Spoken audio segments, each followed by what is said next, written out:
जय शिवराय मित्रांनो गेल्या 3 महिन्यापासून महाडीबीटीची लॉटरी नाही। ज्यांना लॉटरी लागलेली आहे त्यांना पूर्वसंमत्या नाही, ज्यांना पूर्वसंमत्या मिळालेल्या आहेत त्यांची मोका तपासणी नाही आणि ज्यांची मोका तपासणी झाली त्यांना अनुदानाचं वितरण नाही।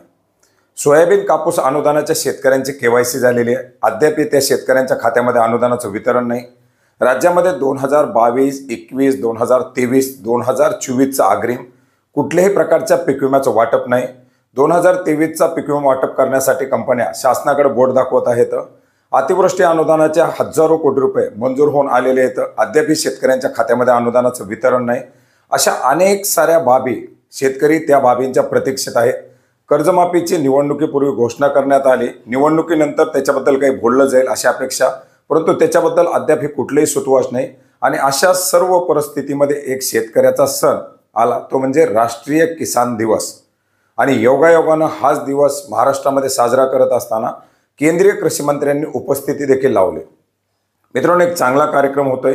शेतकऱ्यांचा दिवस म्हणून शेतकऱ्यांसाठी काहीतरी अपेक्षा शेतकऱ्यांकडे होत्या, परंतु या दिवशी सुद्धा कृषी मंत्र्यांच्या माध्यमातून काय घोषणा केली तर घरकुलं राज्यामध्ये 19,66,000 घरकुलं दिली जाणार, 29,000 कोटी रुपयाचा निधी, 5 एकरच्या वरच्या कोरडवाहू क्षेत्रासाठी घरकुल, 15,000 पेक्षा जास्त उत्पन्न असलेला नाही घरकुल। घरकुल गरिबांना मिळणं हे अपेक्षित आहे, ते मिळावं त्याची एक बाब वेगळी आहे, परंतु कमीत कमी या ग्रामीण आणि या ज्या शेतकऱ्यांच्या कार्यक्रमामध्ये शेतकऱ्यांना अपेक्षा असलेल्या शेतकऱ्यांच्या हक्काच्या एखाद्या बाबीवरती कमीत कमी घोषणा तरी करणं अपेक्षित होतं।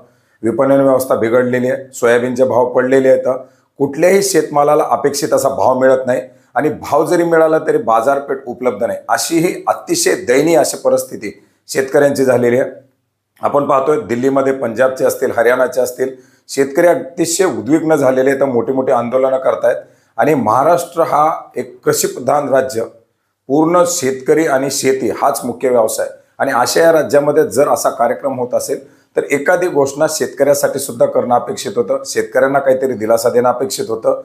नवीन काही नाही, पण जे दिलेलं आहे, दुधाचे अनुदान दिलेले आहेत, खात्यामध्ये वितरण होत नाही, अतिवृष्टीचे अनुदान दिलेली आहेत, शेतकऱ्यांच्या खात्यामध्ये वितरण होत नाही, सोयाबीनचं अनुदान दिलेलं आहे, खात्यामध्ये वितरण होत नाही, नव्यानं भावांतर योजना, नव्यानं बोनस, नव्यानं कुठलीही घोषणा जरी तुम्हाला करणं शक्य नसेल तरी कमीत कमी जे पेंडिंग आहे ते 2024 मध्ये महाडीबीटी जी काही योजना राबवली जाते, जे काही शेतकऱ्यासाठी योजना राबवल्या जातात, याच्यावरती किती लाभार्थी पात्र झाले, किती लॉटरी लागल्या आणि त्या लॉटरी लागलेल्या शेतकऱ्यांना अवजाराचं वितरण झालं का, या सुद्धा बाबी या ठिकाणी पाहण्यासारख्या होत्या।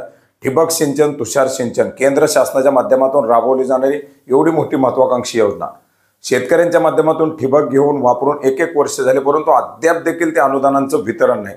अक्षरशः जमिनी गहाण ठेवाव्या की जमिनी विकाव्या अशा प्रकारची परिस्थिती या ठिबकची आणि तुषारची बिलं भरता भरता शेतकऱ्यांची झालेली आहेत।